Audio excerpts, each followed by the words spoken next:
Sa hirap ng buhay ngayon, lahat halos ay kayang gawin ng isang Pilipino para lamang kumita ng pera. Basta legal, hindi delikado at marangal na paraan ay tiyak na susubukan natin kumita lamang. Kung ang ilan ay nagbabaka sakali sa paghahanap ng mga lumang bagay o antik na nagkakahalaga ng libo-libo, at ang ilan naman ay nagkukumahog sa paghahanap ng mga lumang barya upang maibenta sa malaking halaga. Ilan din ngayon sa ating mga kababayan na nagbabaka sakali naman sa bato na dito nila makikita ang hinahanap nilang swerte. Pero hindi ito ang bato na ginagamit ng ilan na nakapagpapalipad sa kanila sa alapaap.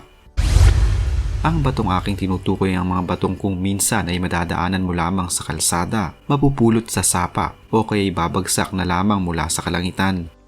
Kahit ang mga simpleng bato lamang pala ay hindi natin naakalain na nagkakahalaga ng milyong piso sa kasalukuyan. Bato-bato sa langit, ang tamaan huwag magagalit. Pero paano nga kaya ko ang tatamang bato sa inyo na galing sa langit ay milyon pala ang halaga? Literal itong nagmula sa langit dahil ito ay isang meteorite. Paano nga ba natin malalaman na tunay at legit ang isang meteorite? Ayon sa isang licensed geologist at miyembro ng International Meteorite Collectors Association, tinitingnan ang physical characteristics para sa initial identification. Katulad na lang kung ang isang bato ay may fusion cracks o sunog na bahagi ng meteorite. Ang final confirmatory test ay ang tinatawag na laboratory analysis kung saan ini-examine ang microscopic textures at chemical signatures ng isang bato. Walang standard pricing na sinusunod sa meteorite collector community pero merong basehan sa variation ng meteorite. Ang mga basehan na ito ay maaaring mapresyo sa isang meteorite kada gramo ng mula 1,000 hanggang 100,000 piso. Nakadepende ang presyo ng isang meteorite sa klase nito at sa bigat. Halimbawa na lamang ng isang meteorite na napulot ng isang lalaki sa Camarines Norte. Nang may narinig silang malakas na tila lumagabog sa kanilang likod, ay dali-dali niya itong pinuntahan. Tumambad sa kanya ang isang bato na kakaiba ang itsura sa ibang mga bato sa labas. Kinuha niya ito at isinalang sa mga pagsusuri na siya lamang ang gumawa. Ayon sa website ng US Geological Survey, isa sa mga test para matukoy ang meteorite ay sa pamamagitan ng magnetic test. Ang meteorite ay nagtataglay ng metallic iron kung kaya't didikit dito ang magnet. Sinunog din daw ang bahagi ng meteorite gamit ang lighter at pagkatapos ng 6 na minuto ay hindi masyadong uminit ang bahaging sinilaban. Dinala ang naturang bato sa Maynila upang ipasuri sa eksperto. Ayon sa eksperto, ang batong ito ay isang meteorite na isang chondrite, isang uri na mas stony kesa sa metallic. Kung ang meteorite na ito ay maklasify at magkaroon ng sertipikado, maaaring umabot ang presyo nito ng hanggang 5 milyong piso o higit pa. Isang kakaibang bato din ng metallic at hindi natutunaw sa init ng apoy ang napulot ng isang lalaki sa Davao City. Ang bato, hinihinalang meteorite o bulalakaw at posible raw na milyong piso ang halaga.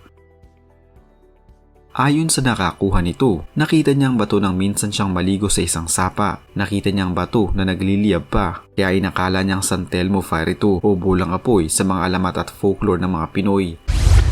Kinuha niya ang bato dahil sa paniwalang maaari itong makapanggamot hanggang sa isang tao ang nagsabi sa kanya na meteorite o bulalakaw ito na may mataas na halaga. Ayon sa Mines and Geosciences Bureau, tila pasado ang lahat ng hinahanap ng batayan ng pagiging meteorite ng bato mula sa pagka-magnetic nito hanggang sa hindi ito natutunaw sa kabila ng pagsalang dito sa apoy. Sinabi ng mga eksperto na 1,000 dolyar kada gramo o katumbas ng mahigit 51,000 pesos ang halaga ng naturang uri ng bato kada gramo. Ang bato ay umabot sa 1 kilo na maaaring magkakahalaga ng 1 milyong dolyar o katumbas ng 51 million pesos. Noong nakaraang taong lamang, isang meteorite ang pumasok sa Philippine atmosphere noong 20 ng Mayo 2022. Bumagsak ito sa barangay Pongo, bayan ng Nagtipunan sa Quirino. Lumusot ito sa 2-layer na bubong ng isang bahay at tinamaan ng isang plastic na paso ng halaman. Dahil sa tindi ng impact, lumikha ito ng butas sa sahig na singlaki ng palad. Nagkapira-piraso ang meteorite dahil sa matinding impact. Pinangalanan nitong Pongo na isinunod sa barangay kung saan ito natagpuan. Ang Pongo ang official na ikapitong Philippine meteorite at matagumpay ng nailista kamakailan sa Meteoritical Bulletin Database o MBD na primary and official source of information about new meteorites mula sa iba't ibang bahagi ng mundo. Nasa 2.4 kg ang bigat ng meteorite. Nang pangalanan nitong Pongo ng collectors, humingi sila ng approval sa National Commission for Culture and Arts. Matapos makolekta, ipinamahagi ng nakapulot ng meteorite ang mga piraso nito sa mga kamag-anak. Kalaunan, ang isa sa mga collectors, si Mark Christian Cruz ay nakakuha ng 4 na piraso ng meteorite na may kabuuang timbang na 17.71 grams. Para sa classification at registration, ang 21 grams naman na piraso ng meteorite ay ipinadala sa Cascadia, ang US-based Meteorite Research Center. Samantala, ang naunang 6 na Philippine meteorites na officially listed sa MBD ay ang Bondo, Calivo, Orconuma, Paitan, Pampanga at Pantar.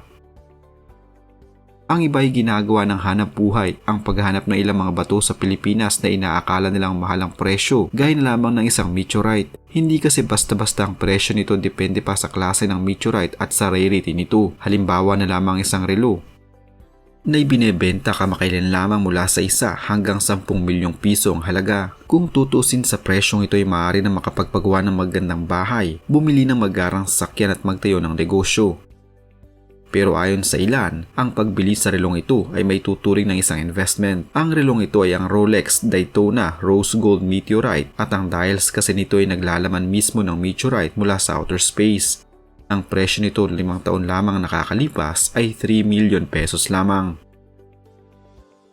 Nagtataka ba kayo kung paano noon pangalanan ng ating mga ninuno ang mga bagay-bagay sa kanilang mga paligid? Dahil sa limitado lamang noon ng mga salita, kung ano-ano na lamang ang pinakapayak at pinakamadaling maisip na pangalan ang itinatawag nila sa mga bagay-bagay sa kanilang paligid. Kagaya na lamang na minsang may bumagsak na meteorite sa Pilipinas noon. Dahil sa hindi nila alam kung saan lupalop ito nanggaling, ay napagpasya na lamang na tawagin itong taing bituin. Ito ay ang pinaikling tae ng bituin. Tinago nila ang taing bituin na ito at pinaniwalaan nilang ito ay regalo mula kay Bathala. Ginawa pa nila ito noon bilang kanilang agimat o anting-anting. Ang klase ng batong ito noong panahong iyon ay hindi pa nila alam ang totoong halaga, subalit iilan lamang sa ating mga ninuno ang meron nito.